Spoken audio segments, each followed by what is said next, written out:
The Golem by James Kelly. When my family came to America, my father said it would be better here. He believed in second chances, in hard work, in peace. But peace doesn't live here, it hides. At school, I learned that quickly. The kids there didn't see me, not really. They saw my accent, my clothes, the way I prayed under my breath before eating. They laughed, called me names they learned from their fathers, names they thought were clever. I tried to ignore them. My father told me to. The world will always test you, he'd said, but you don't have to answer. Then one night, the world answered for me. The night he died, the world went quiet. 2 men, a gun, a flash, then silence, sirens, and my mother screaming until her voice broke. At the funeral, the sky hung low and gray. People spoke in whispers, words meant for comfort, not for truth. My grandfather stood apart from them, hands buried deep in his coat pockets, staring at the grave as though he could see past it. When everyone left, he turned to me. His eyes were wet but steady. "He was a good man, your father." I nodded, though I couldn't speak. "He believed the world could be kind." The old man's voice trembled. "He forgot that the world is made of men and men are not always kind." "I should have gone with him," I muttered. He shook his head. "You are a child. You do not chase death. You endure it." "I don't want to endure it," I said, my throat burning. "I want them to pay." He looked at me for a long time, then sighed, a sound that carried both age and memory. "There was a time," he said slowly, "when our people made protectors, when prayers alone—" He reached into his coat pocket and pulled out a small bundle wrapped in cloth.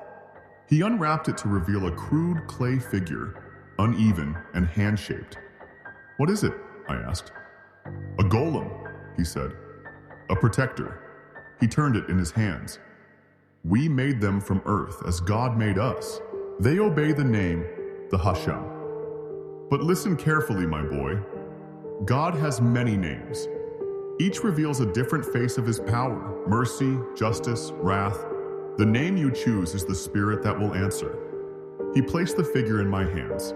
It was cold, rough, and heavy, heavier than it should have been. "Promise me," he said, gripping my shoulder, "if you ever use this, you'll choose carefully which face of God you call upon." I swallowed. "Did you ever make one?" His eyes darkened. "Once," he said quietly. "It saved lives, but it took more than it gave." He leaned closer. "A golem doesn't understand good or evil, only purpose. If you awaken it with love, it will protect. If you awaken it with hate—" He hesitated. "It will destroy." He pressed the figure into my palm.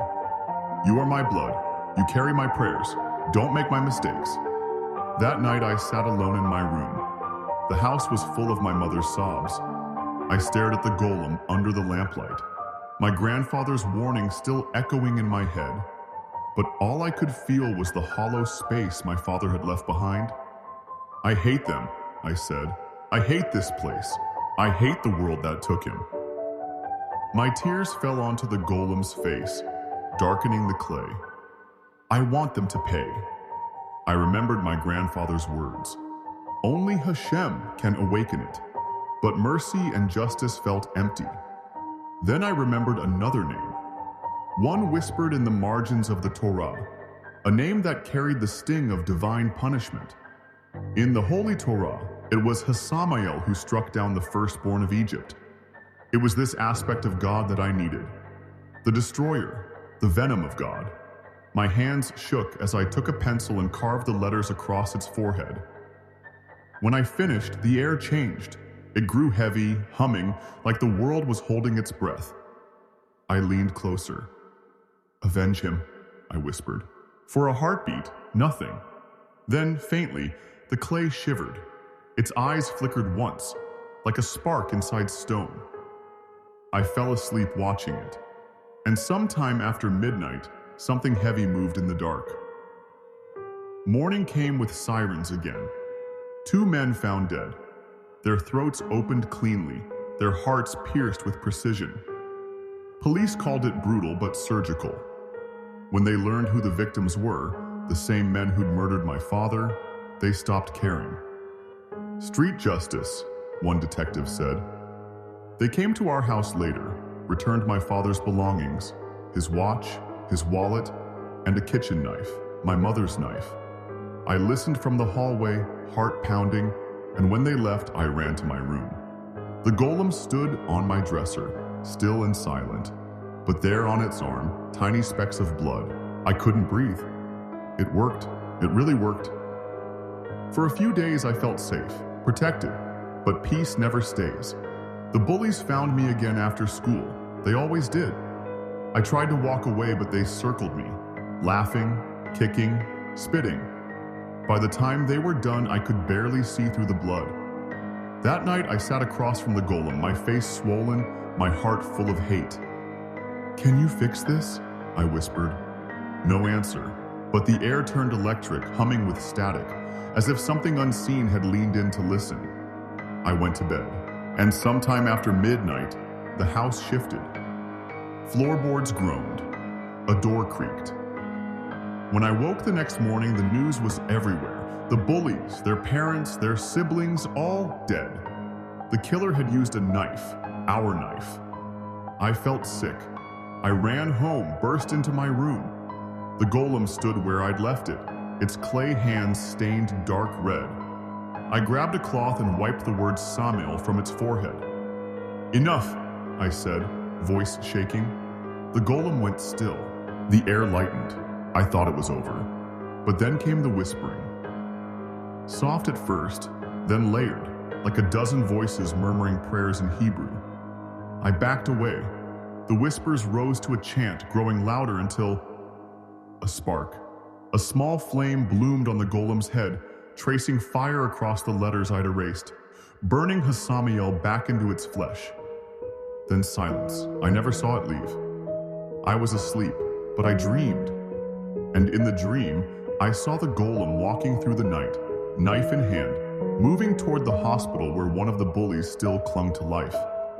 And in that same dream, my grandfather appeared. His voice was urgent, pleading, "Destroy it before it is too late. Shatter the head. The name dies with it." I woke before dawn, heart racing. I grabbed my slingshot and pedaled into the fog. The hospital was only a few miles away, but every street felt endless. I searched alleyways, parking lots, even the playground behind the hospital. Nothing. Then I saw them. Two glowing eyes watching me from the children's playset. My throat tightened. "If you shatter the head," I muttered, loading a stone, "the name dies with it." The golem stepped into the light, clay body cracked and steaming.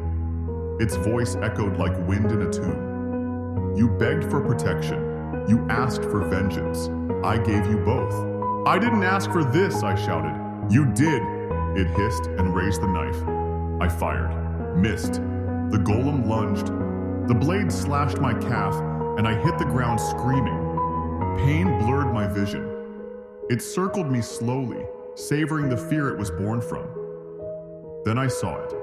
A broken beer bottle glinting in the dirt. I grabbed it and threw with everything I had. The bottle hit its chest, clay exploded. Limbs flew. The golem shattered, but the head remained, the letters still glowing. I crawled to it, blood soaking my jeans, and smashed it against the pavement until the light went out.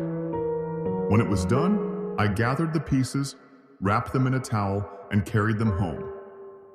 I locked them in a wooden box beneath my bed. That was weeks ago. The bruises have faded, the city has moved on. But sometimes, late at night, when the moonlight creeps across the floor and the house falls silent, I still hear it, a whisper from the box. Soft, ancient, and always saying the same thing. My name.